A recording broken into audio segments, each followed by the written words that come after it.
Oilaviy sirli joyga dam olishga ketishdan avval uylarimni bir rez уборка qilib qo'ydim, shtobi kelganimda uyimiz tozada turishi uchun. Основной уборка qilgan joyim spalnimiz, hammomimiz va tualetimiz bo'ldi. O'tgan safar Talalux degan sredstvolar topib oldim desam, juda ham ko'pchilik kommentariyada men ham xuddi shunday ishlatdim. Rosa zo'r, vanna yuvadigan sredstvolari ham zo'r, ayni artadigani ham zo'r degani uchun qiziqishga yana xuddi o'sha brenddan sotib oldim. Menga bu brendda birinchi yoqqan tarafi umuman o'zidan yomon hid chiqarmas ekan. O'tgan safar antijirni ishlatganimda ham umuman yomon hid chiqarmadi.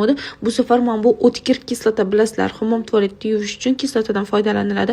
Bundan ham umuman hid chiqmas ekan. Ya'ni demoqchi bo'lganim, sassiq hid chiqarmas ekan. 4 xil dongan ekan. To'ralasini ham quyib tashladim. Qaranglar, qanaqa rang-barang bo'lib ketdi. Men bundan oldin utyonik degan sredstvo ishlatardim. U ko'pirmasdi, shunchaki kislota bo'lib sassiq hid chiqarardi vannani har tomoniga quymasdan, aynan quygan joyim o'zida oppoq bo'lib, dog' bo'lib qolardi. Qolgan joylari turaverardi. Bu bo'lsa shunaqa ko'pirar ekan, mazza qilib ishladim bor. Menga bu narsalar tavsiya qilgan hurmatli uy bekalariga kattakon rahmat. Aynan homiladorlar uchun ham uyda ish qilish uchun обязательно Talalux tanlanglar, chunki sredstvolardan o'tkir hid kelmas ekan, umuman zarar bermaydi. Endi sizlar ham aytinglar, biror joyga ketishdan oldin, hattoki qizlik uylaringga ketishdan oldin ham avval uylaringni yaxshilab уборка qilib keyin ketasizlarmi, shtobi kelganda mazza qilib toza uyda o'tirgan. Aytgancha, kim krossovkani qanaqa yuvadi? Men eski ro'molga o'raymanda 2 dona kapsulani solib 45 gradusga shunday qo'yib qo'yaman, oppoqqina tozagina bo'lib chiqadi. Videoni oxirigacha ko'rgan bo'lsangiz, obuna bo'lish esdan chiqmasin.